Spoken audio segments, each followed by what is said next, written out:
As I tossed clothes into my suitcase for our yearly fishing trip, a strange mix of excitement and unease settled over me.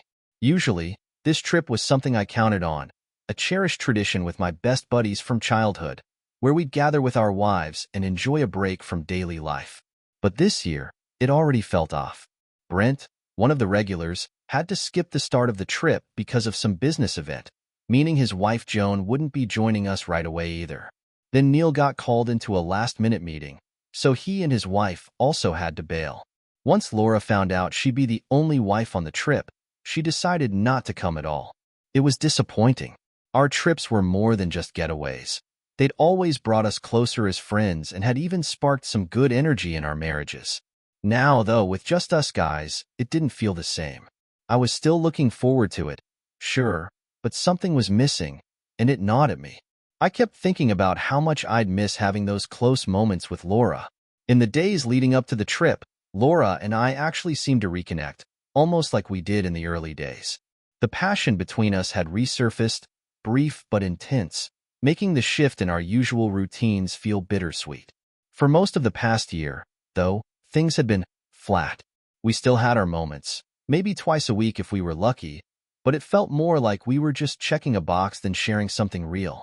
I couldn't help but think back to when we couldn't keep our hands off each other, when any moment alone was an opportunity. But that fire had started fading about 5 years back, gradually, until now it was just a flicker. Our encounters went from spontaneous and constant to scheduled and sparse, with Laura often turning away, leaving me frustrated. After a few arguments, I learned to let it go, swallowing my disappointment and handling things on my own. These thoughts were in the back of my mind that Thursday night as I finished packing and cracked open a beer, hoping to unwind. Laura was upstairs putting the kids to bed, something that had become as much a part of our routine as our lackluster intimacy. After a while, I heard her steps coming downstairs, then into the kitchen. A moment later, she joined me in the den, holding a glass of wine and looking troubled. "Honey," she said in a voice that was too calm to be casual, "we need to talk about something serious." I braced myself, caught off guard by the look in her eyes. She seemed both apologetic and oddly resolute. "I know this might be upsetting," she continued, her words slow and deliberate. "But hear me out first, and I promise I'll answer your questions afterward. I've been wanting to tell you this for months, but needed to be sure of some things first." Her tone was grave, her gaze steady, and something about it struck a strange fear in me. After a deep breath and a big sip of her wine, she went on, "Ethan, I know our intimate life hasn't been satisfying for you lately, but honestly, it hasn't brought me much happiness either." I clenched my fists, sensing where this might be going but unwilling to believe it. She looked away for a moment, then back at me with a look that I could only describe as pity. "I still love you, but it's not the same. I want to stay married. I mean, you're a great father and a solid provider. But I need something more than you're able to give." I felt a rage building in me, bubbling under my skin. She'd grown distant, sure. But this? What was she even saying? Before I could open my mouth, she held up a hand, stopping me in my tracks. "Ethan, you promised you'd hear me out," she reminded me. Grinding my teeth, I slouched back in my chair, trying not to lose it as she continued. "There's someone else," she admitted, her voice almost too calm. "It's not just about sex. It's the kind of connection we used to have, a spark I thought was gone forever. This man makes me feel alive in a way I don't with you anymore." Her words sliced through me, leaving me numb. "I didn't want to go behind your back, but I have needs, and being with him brings back those feelings I've been missing. It's something I can't seem to get enough of." At that, I lost it. I bolted up, shouting, "You cheating snake! How could you do this to me?" But Laura stepped forward, shoving me back down into my chair before I could even process what was happening. She stood over me, an unfamiliar fierceness in her eyes, and hissed, "Shut up. I warned you that you wouldn't like this, but you promised to listen before you spoke. Now listen." I sat there, frozen and dumbfounded, as she stared me down. The woman I'd thought I knew had turned into someone I couldn't recognize. She kept talking, her words as cold and relentless as a winter wind. "I spoke with Neil about the divorce laws around here. You need to realize that if you try to divorce me, it's not going to go your way. I'd get a big share of your income in alimony and child support, and the court would likely grant me the house and custody of the kids for their stability. Half of our savings and retirement would be mine too. You'd be left scraping by, just trying to survive. It would mean our kids growing up in a fractured family, dealing with all the mess that comes along with it. You need to accept my decision. For their sake and for yours, she continued, her tone oddly calm. Even though things are different, I still have love and respect for you. Life won't look too different from the outside. I'm not cutting you out completely. There'll just be times I won't be here, maybe even weekends away with him. It's something I need, and you'll need to come to terms with it. Her words washed over me, leaving me feeling gutted, as anger and disbelief rose like a storm inside me. I sat there in silence, watching her settle back into her chair, the room heavy with tension. After a moment, I finally managed to speak, though my voice cracked under the strain. I can't believe this, Laura. How could you? After everything we've been through? My hands shook as I struggled to keep myself together. How long has this been going on? Who is this guy? Laura's eyes narrowed. Throwing around harsh words isn't going to make this better, honey, she snapped, as if I was the one being unreasonable. I'd suggest you try to move past this and accept things as they are. And no, I'm not telling you how long this has been happening, where we meet, or who he is. That's none of your business, and if I catch you snooping around, you'll regret it. Her voice was steady, matter of fact. Yes, I've been seeing someone, and I'm not hiding it anymore.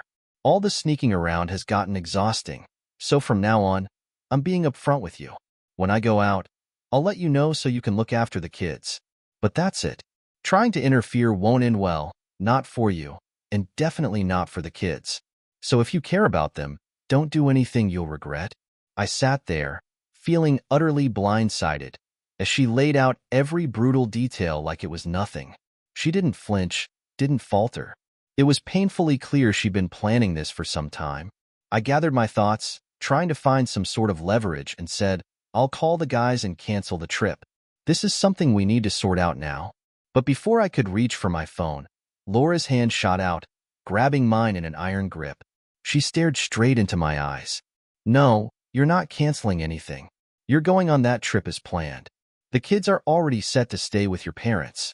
I have no intention of spending the next 2 weeks alone, and I certainly don't want you here meddling. You need this time to process everything. Her voice was cold and firm.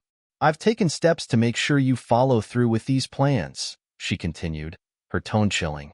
And if you back out now, you won't like the consequences. My friends and I have everything arranged. We know people around town and everywhere you might think of going. If you try to dig up information or interfere with my life, I'll know, and you'll regret it. She looked at me with unsettling confidence. This is how it's going to be, Ethan. If you go along with it, your life will stay comfortable. But cross me, and I'll make sure it's hell. Laura turned, crossed the room, and pulled out a thick envelope from her desk drawer. Here, she said, thrusting it toward me. So you believe me. Inside is a written record of everything you've done in the past month. I took the envelope, staring at it, feeling numb. Read it, she said with a sly smile. You'll see we've got it all down. We know everything about you, every detail, no matter how small. And if you think about getting in the way of our plans, know that we'll find out. I won't be lenient. With that, she stood up and glanced back at me. I'm going to bed. If you want to join me, you know where to find me. Not much has to change unless you decide to make it difficult. I couldn't move. Who was this woman? The wife I thought I knew was gone, replaced by someone cold and manipulative. As she walked up the stairs, her hips swayed, a deliberate move that once would have drawn me in. But this time, it left me feeling hollow. After a few minutes, I opened the envelope and started reading. I couldn't believe my eyes. The report was disturbingly thorough, covering things I'd forgotten. Someone had been tracking my every move, even noting minor things like a coffee spill or glances at random women in passing. It made me wonder who would have gone to such lengths to monitor me. The level of detail suggested serious money or connections, and even private conversations with friends were in there. The thought that I might be bugged crossed my mind, and a chill went down my spine. I realized I needed help, someone to turn to. Normally, I'd go to my closest friends, guys who knew me and Laura both, who'd been part of our lives for years. But a sickening thought hit me. What if one of them was the guy she was seeing? If I confided in the wrong person, I'd be handing my plan straight to her. As I was deep in thought, Laura's voice echoed down from the top of the stairs. She called out, her tone sickly sweet, suggesting I stop sulking and join her in bed instead of overthinking things alone. I stayed put, lost in a tangle of anger and disbelief. I ended up spending the night on the couch in the den, sleepless and dazed. In the morning, Laura's voice woke me, sharp and cold. Get up, Ethan. Don't sit around feeling sorry for yourself. Clean up and get ready for work before the kids see you here. And when you come back in 2 weeks, I expect you to act normal. There was no remorse in her voice, no hint of the woman I once thought loved me, just a demand that I play along in this twisted version of our life. And as much as I wanted to lash out, I knew she'd thought of that too. I was trapped, caught in a situation I never saw coming, wondering just how much of my life had been a lie. If you mess things up in the family, remember what I told you about the consequences, she continued, her voice sharp. I'm willing to keep things normal with us here and there, but you need to do your part too. And don't even think about finding someone else, because if you do, I'll file for divorce. I could feel the heat of anger rising in me, and before I knew it, I was shouting. What's going on, Laura? You think it's fine for you to go sneaking around, but I can't do the same? Not that I want to, but how is it okay for you and not for me? Laura just smirked, looking almost amused. Oh, Ethan, come on. Let's not pretend. You're satisfied with what you're getting from me now. If you went looking for someone else, it would just be out of spite. I'm the one needing more outside of our marriage because you're not meeting my needs. If you could, then maybe I wouldn't have to look elsewhere. So, I expect you to keep things as they are. I felt like my throat was closing up with rage and disbelief, but I finally managed to get out. This is unbelievable. You never once told me you needed anything more or wanted something different in bed. You never even hinted at wanting to change things up. How was I supposed to know if you never said anything? I did everything I could to make sure you were satisfied. Most times, you'd have multiple orgasms before we'd even finish. She just shook her head, looking almost amused at my frustration. If you're just now asking that, you're more clueless than I thought. It's not about quantity. It's about quality, dear. You've never figured out how to satisfy me, and I realized you never would. So, I found it somewhere else. Now, get dressed. I'm tired of your complaining. Trying to hold myself together, I went upstairs and numbly went through my morning routine. Breakfast was tense and silent. When our son, Liam, noticed the quiet and asked what was wrong, I started to say something, but Laura interrupted me smoothly. Your dad's just dealing with a little issue, honey. He'll be fine after his vacation. She shot me a glare and went back to her food. At work, I tried ignoring Laura's orders and canceled the trip. The plan was for us to meet at Denny's after work and head out together.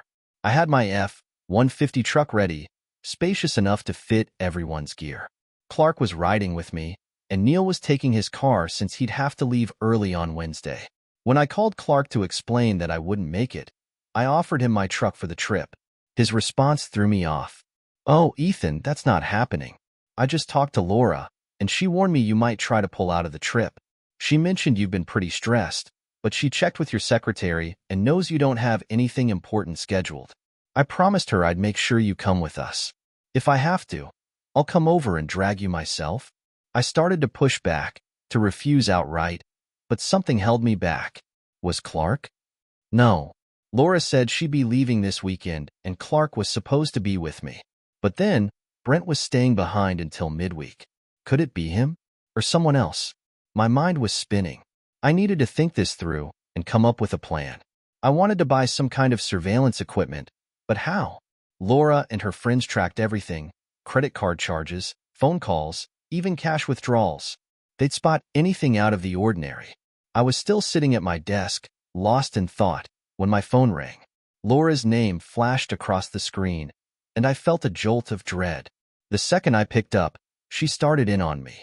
Ethan, I told you to go on that trip, and it's not smart to try snooping into my business. Clark just told me you tried backing out. Consider this your last warning.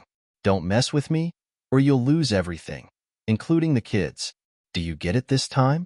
She hung up before I could respond, leaving me sitting there, stunned all over again.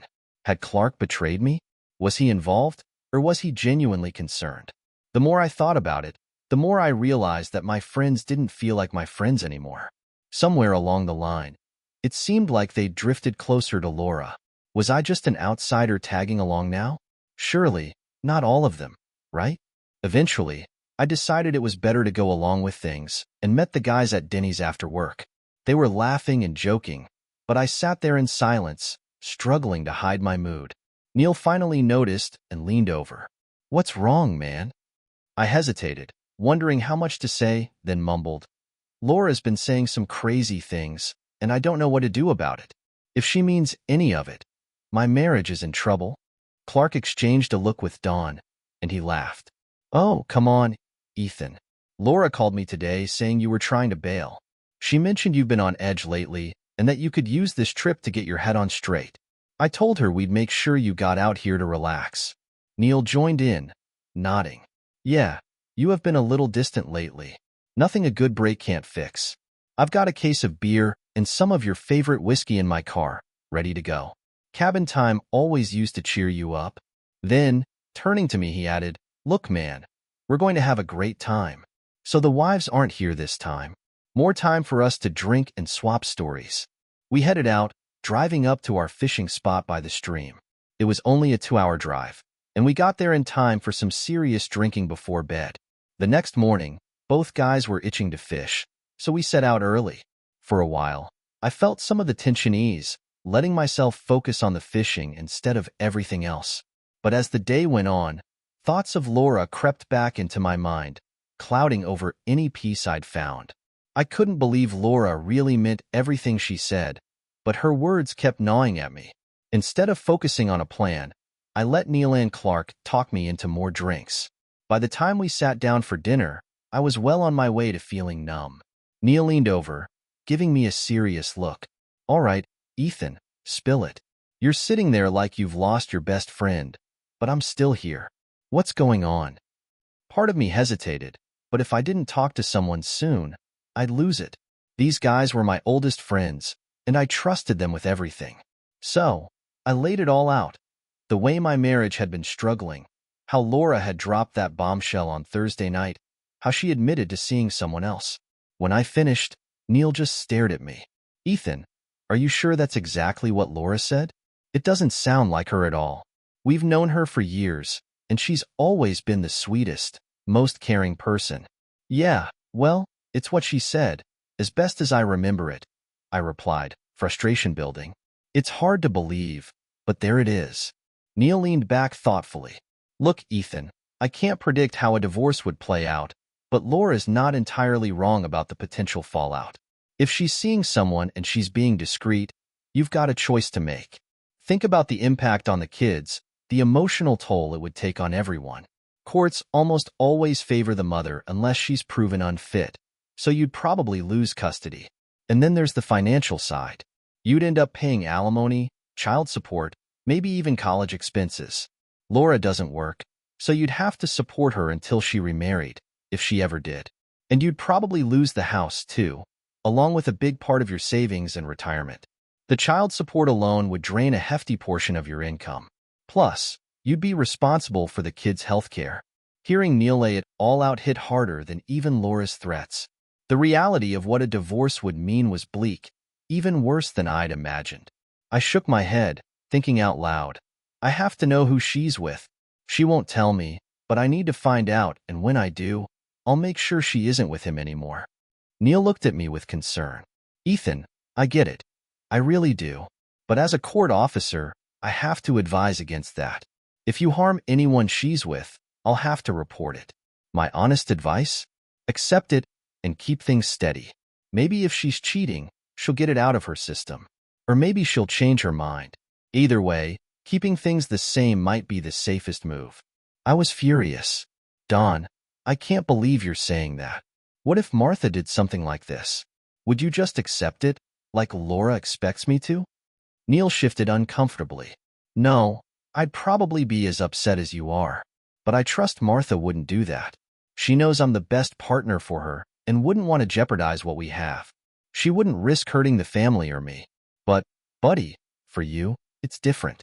If Laura is really watching your every move like you say, you're in a tough spot. Trying to dig into her affair could blow up in your face. She'd probably retaliate if she found out. Then he looked over at Clark and added, and, come to think of it, she might already know what we're talking about right now if she's got you under surveillance. She knew where we'd be, right? The thought hit me hard. I didn't even think about that, I muttered. Now I've got even more to worry about. As the conversation went on, I noticed Clark and Neil seemed oddly cheerful, grinning and nodding as if we were discussing a regular fishing trip, not my marriage falling apart.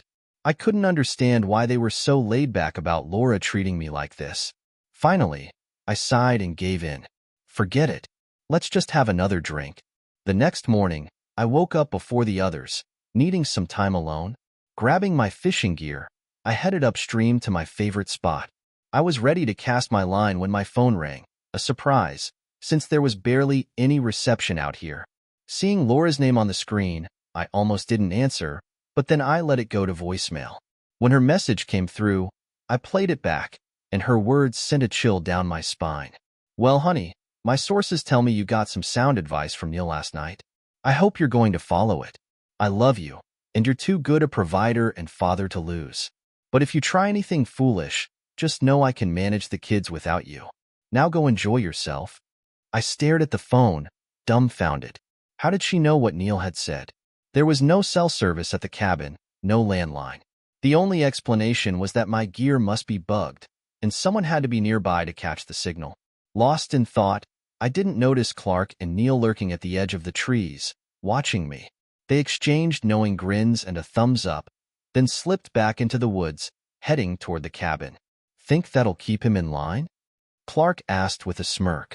Oh, we'll keep him under pressure for a few more months, Neil replied. We'll keep those reports coming to remind him we're on top of everything. The goal is to get him to accept Laura's arrangement, so we can keep seeing her without him trying to interfere. Clark chuckled. Imagine how much better it'll be when she can stay full nights with us without sneaking back home. She's so hooked on what we give her that she'll do whatever we say to keep it going. If we play it right, Ethan will start spilling details to his wife, and then we can say we're out, helping him. Gives us cover for nights and weekends with Laura.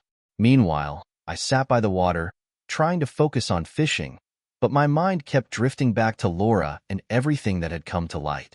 No matter how much I tried to forget, her voice echoed in my head, leaving me more shaken than ever. I spent most of my time by the river, pretending to fish but lost in thought. Every question I had circled back to Laura's affair, who she was with, when it started, and why she hadn't been honest. I wanted to know who he was, what he had that I supposedly lacked, and most of all, how I could end it. But until I knew more, I was stuck, barely able to think straight.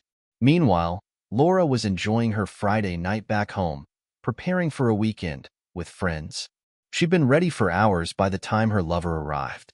I could picture them settling in, Laura flashing that smile I'd once believed was mine alone, looking at him with that spark in her eye. They talked and laughed, exchanging the kind of looks I used to think were only for us. I could imagine her whispering things to him, maybe even the same sweet words she'd used on me, telling him how much she'd missed him and couldn't wait for the weekend ahead. At one point, Laura sighed, God, I've been craving this for so long. I can't wait for the others to get here. Isn't Neil supposed to be here early Wednesday? Yeah, baby, he replied with a grin. Then you'll have both of us for 2 nights before I'm on babysitting duty with your doting husband. She laughed, resting her hand on his. Just having one of you isn't enough anymore. Ethan just doesn't do it for me these days. She smirked, adding, I love him as the kid's dad and a great provider, but he just isn't what I need. Do you think we've got everything covered? Her lover asked, sounding cautious. She nodded confidently. As long as Ethan doesn't start spilling secrets to our wives, we're fine. We've been pushing him hard lately, though. I just hope it doesn't backfire. He sighed, looking doubtful. He's as clean as they come. Not a single misstep. Oh, believe me, Laura said, smiling proudly. I've got the bank monitoring his cash withdrawals, so that's covered. And I can track his checks if he tries anything sneaky. Sometimes, I almost regret convincing him to hire help so I could stay home, but then I remember how much fun we get to have. At the cabin, I was numb with anger. Neil and Clark tried keeping me distracted with drinks, but by Tuesday night, I'd had more than I could handle and passed out. I barely noticed them slipping out onto the porch, thinking I was asleep. Clark's voice was low, tense. I'm getting worried, Dawn. We've been hammering him all weekend, and he's even more determined to leave Laura. He's one bad move away from blowing up. Neil sounded almost amused. Take it easy. I'll make sure he looks like the bad guy in court if it comes to that. Besides, sneaking around with Laura while she's married adds a thrill. But if she divorces him, she's still fair game. We just need him to keep quiet, so he doesn't blow this up with our wives. Clark sighed, still nervous. If he snaps, it could mean trouble. We might need to persuade him to back off if he keeps digging. As I lay there, half awake, catching pieces of their conversation, my anger grew colder and sharper. Here were my oldest friends, acting like my life was some game they'd mastered. And they believed I'd just give in, that I'd be the pushover they needed me to be. But they had no idea what I was planning. I woke up early the next morning, gathering my gear and heading to the river for some quiet. My mind was racing, and the sound of water couldn't drown out what I'd just heard. Just as I started to cast my line, my phone buzzed in my pocket. Surprised, I pulled it out and saw Laura's name on the screen. Reception was spotty, so I hadn't expected any calls, but I let it go to voicemail. When I finally listened, Laura's voice came through, calm and confident. Well, honey, my sources tell me you got some good advice from Neil last night. I hope you're planning to follow it. I love you, and you're too good a provider and father to lose. But if you try anything foolish, just remember, I can handle the kids without you. Now go enjoy yourself. I stood there, stunned. How could she know what Neil had said? There was no cell service here, no landline. The only explanation was that my gear was bugged, and someone nearby had caught the signal. As I pieced this together, I noticed Clark and Neil lingering near the trees, watching me with grins plastered on their faces. They exchanged thumbs-ups, slipping back toward the cabin.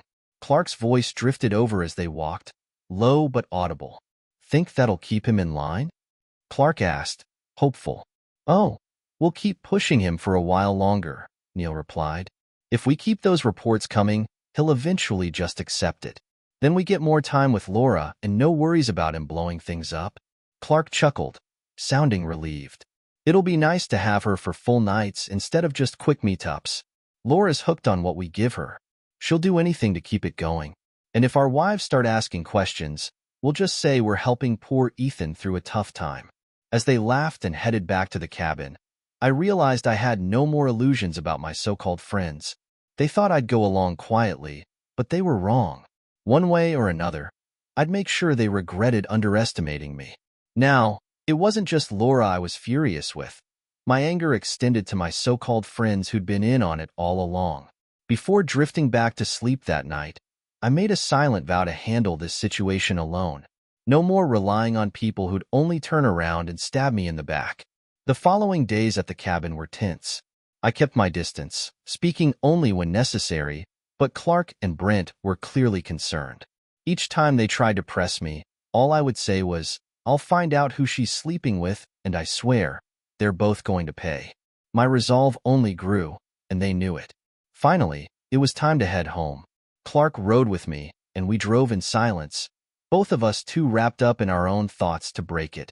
Brent drove his own car, and as soon as he had cell reception, he was on the phone with Dawn, reporting everything. Back at my house, Neil and Laura sat together in my living room, listening intently. He's boiling with anger, Brent reported.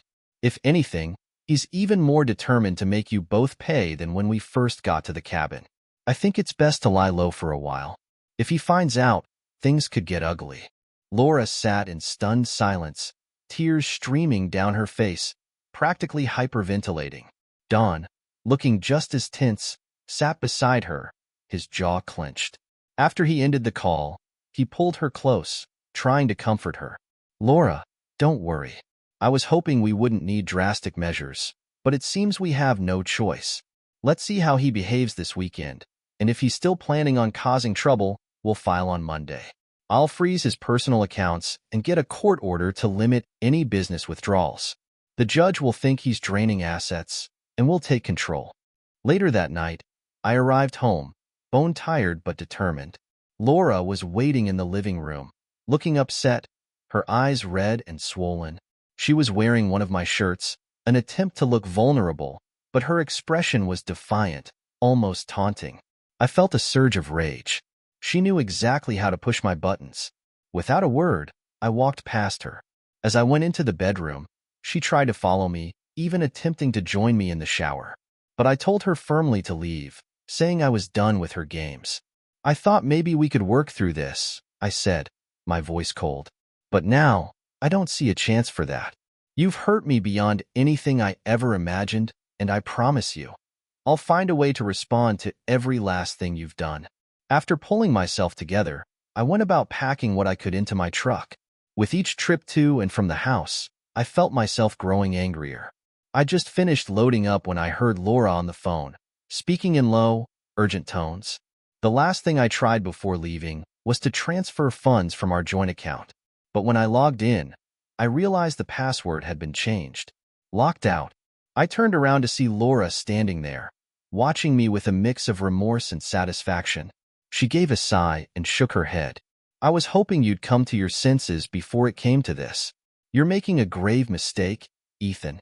I love you more than any man I've ever known. I don't want to lose you, but if you keep this up, you're risking the business and everything we've worked for. And just so you know, I've hired Neil as my attorney.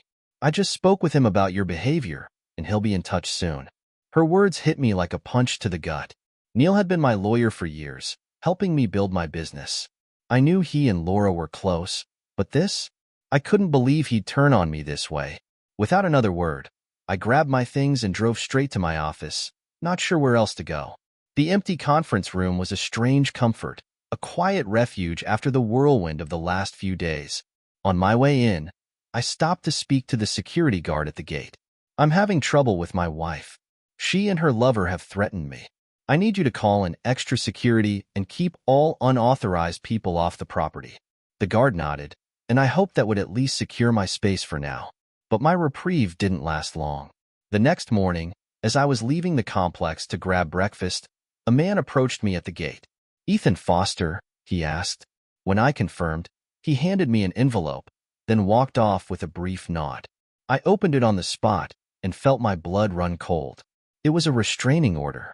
I couldn't go within 300 feet of Laura, the kids, or my own home. And, to make matters worse, the court had frozen my personal and business accounts, pending approval for any withdrawals. They'd made it look as though I was draining assets, as if I was a threat to my own livelihood. Divorce proceedings were set for Monday. After breakfast, I drove to my assistant's house, feeling desperate.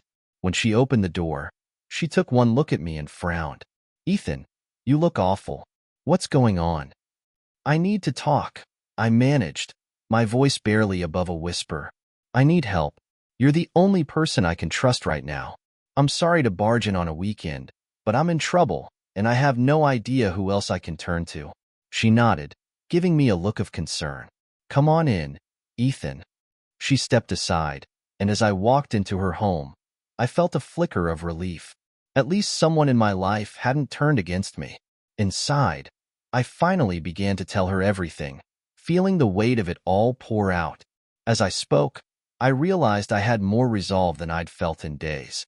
Laura, Dawn, my so-called friends, they had all played a dangerous game, and they thought I'd fold. But they were about to learn just how wrong they'd been. "Would you like some coffee?" Marian asked, leading me into the kitchen. As we entered, I noticed her husband, Derek, sitting at the table with half-eaten plates of eggs between them. "I'm sorry, I didn't mean to interrupt," I muttered, but Derek waved me over. "You look terrible, Ethan. Sit down and talk to us." Slowly, I began recounting everything that had unfolded since 2 Thursdays ago, laying out the details that had unraveled my life. "I'm at a loss," I admitted, feeling the words catch in my throat. My closest friends are telling me to ignore Laura's affair, arguing that since she's been at it for years without me knowing, there's no reason to rock the boat now. And Don, my own attorney, is representing Laura, tying me up in court restrictions so I can't even touch my own money. All my cards were declined when I tried to pay for breakfast. I'm barely able to eat. Marion shook her head in disbelief. I can't believe Laura would do this to you, Ethan. She turned to her husband. Derek, can't we help him out financially? Derek nodded thoughtfully, then turned back to me. If this is all true, Ethan, you're going to need serious help. But let's take precautions, just in case they've got some way of tracking you. His eyes narrowed. Come with me. He led me downstairs to the basement and paused at the bottom of the stairs. Ethan, strip down. I need to check your clothes for any bugs. Surprised, I did as he asked, handing over my clothes. Derek pointed to a shower in the corner. Clean up, and I'll bring you some of mine to wear. Just in case they're tracking you, I'll put yours by the front door. After changing into some of Derek's old sweats, we retreated into a small cement storm shelter under the stairs.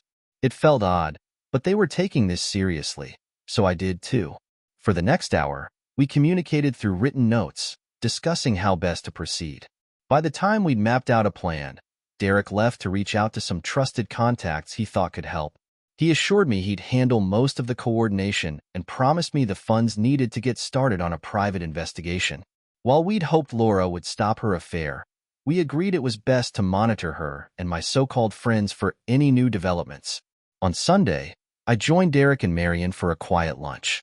The support they showed was more grounding than I expected, offering a glimpse of normalcy. Meanwhile, at my own house, Laura was meeting with Dawn, Clark, and Brent. She looked unsettled as they gathered in the living room, discussing what they saw as a problem. After a tense silence, Clark spoke up. I don't know about all this. I'm nervous. What if Ethan catches on? We had a stable set up for over 3 years, and pushing him now just feels risky. I'm worried this might blow up in our faces. Neil rolled his eyes. Stop worrying, Clark. We've got Ethan under control. He can't touch his accounts, and we're tracking his every move. He's with his assistant and her husband right now, probably crying in his coffee. And if he tries to leave or call someone, we'll know immediately. We have everything covered. Despite Don's assurances, Clark still looked anxious. He hasn't done anything suspicious, but I can't shake this feeling that things are about to go wrong. Relax, Neil replied. He's totally boxed in. Just keep monitoring him. He'll either come around or learn he doesn't have a choice. The next morning, my resolve sharpened. First on my list was finding a new attorney. I spoke with several lawyers before settling on Sally Hawk, whose approach and reputation gave me hope. We met that afternoon, and I shared everything I could with her. She was decisive, starting immediately to release my business funds and secure an allowance for my living expenses.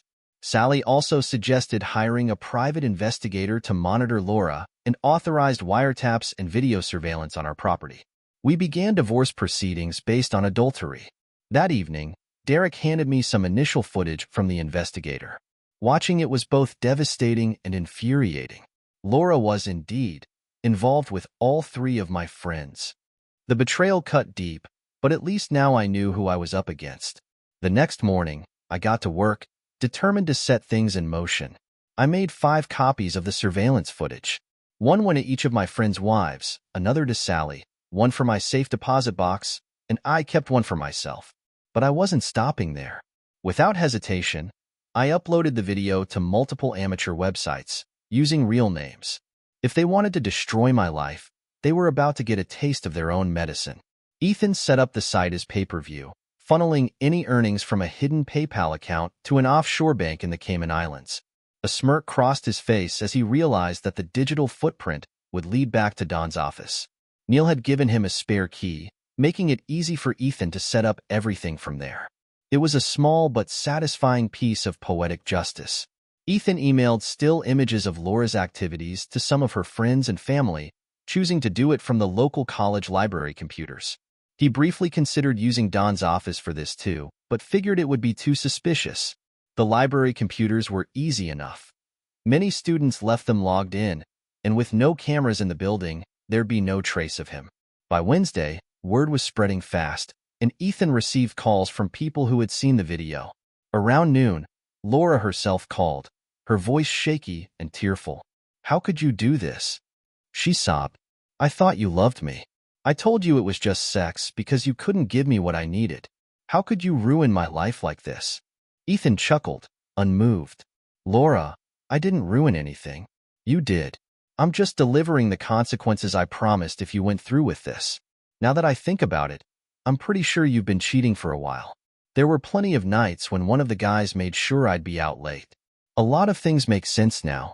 By the time I'm done, you'll regret every bit of this." Later that afternoon, Laura's sister called. Well, she sneered. "I see you finally figured out about your perfect wife. Looks like I can share the boys with her now." Her cruel laugh rang in his ears long after she hung up, leaving him with a sick feeling that spread through his chest. Neil called next, furious. The second Ethan picked up, Neil launched into a tirade. Ethan held back his amusement and let him talk. For 15 minutes, Neil ranted, "You fool!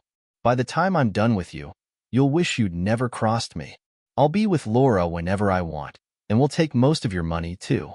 If you just listened, you'd still have a family and a life. Now, I'll see to it that you end up in the gutter." Ethan listened calmly, only growing more resolute. Every word was getting recorded. The final call came from Laura's parents. Her mother's voice was heavy with disappointment. "Ethan, we know Laura's actions hurt you deeply, but spreading her private life around? Couldn't you have handled this in a more civilized way?" When Ethan left for the night, he felt an odd calm settle over him. He knew every conversation from that day had been captured, thanks to the automated answering system he'd installed at his company. Ironically, at Don's suggestion, when a call came in, the recording system would issue a warning, giving callers the option to hang up or continue, but Don's rage had clearly clouded his judgment. Every threat he'd made was on tape. The fallout for Laura came swiftly. Her friends and family started to distance themselves, and within days, her world grew lonelier. While the private investigator hadn't initially gathered substantial evidence, Derek's contact had managed to capture damning video footage the weekend before. Though most of the intercepted phone calls weren't explicit, they painted a picture that was hard to refute. Meanwhile, Sally, Ethan's new attorney, wasted no time in filing a formal complaint with the State Bar Association against Don. His law license was quickly suspended, and in a swift judgment, he was permanently disbarred for breaching attorney-client privilege, making threats, and unethical conduct. Ethan's divorce went smoothly. The judge granted him custody of the kids after reviewing a critical piece of evidence that changed the case entirely. In a photo captured by Derek's contact, a child was seen peeking through the patio door while Laura and the others were in the middle of their rendezvous. This detail, along with Laura's questionable behavior, sealed the judge's decision. Ethan retained the majority of his assets, including his business, while Laura was left with only 25% of the marital assets. In a final stroke of justice, Ethan filed a suit against Neil for damages related to his betrayal and breach of ethics. The case was a resounding success, with the court awarding Ethan $1.3 million for Don's misconduct. As he closed this chapter, Ethan felt a renewed sense of freedom. While the road to rebuilding his life wouldn't be easy, he was finally in control, with the truth on his side. Neil faced disciplinary action for his unethical behavior with Laura, resulting in state-imposed fines. As Ethan pursued legal claims, Don's financial situation worsened, eventually driving him toward bankruptcy. Martha, Don's wife, drained most of their remaining assets in the divorce. Similarly, Brent's wife, Joan, claimed a large portion of his assets after their split.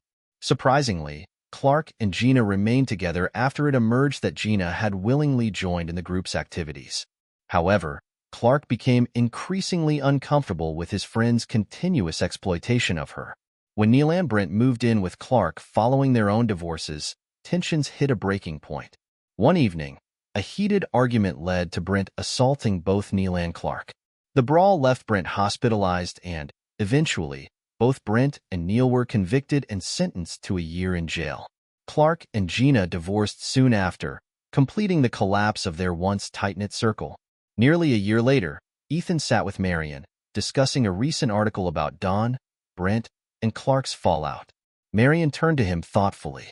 Do you ever hear from Laura? I know she has supervised visits with the kids, but do you two ever talk? Ethan shook his head. No, Marion. We only communicate about the kids. If I could avoid speaking to her altogether, I would. She paused, looking reflective. You two seemed perfect for years. I guess I've always wondered, do you know why she did what she did?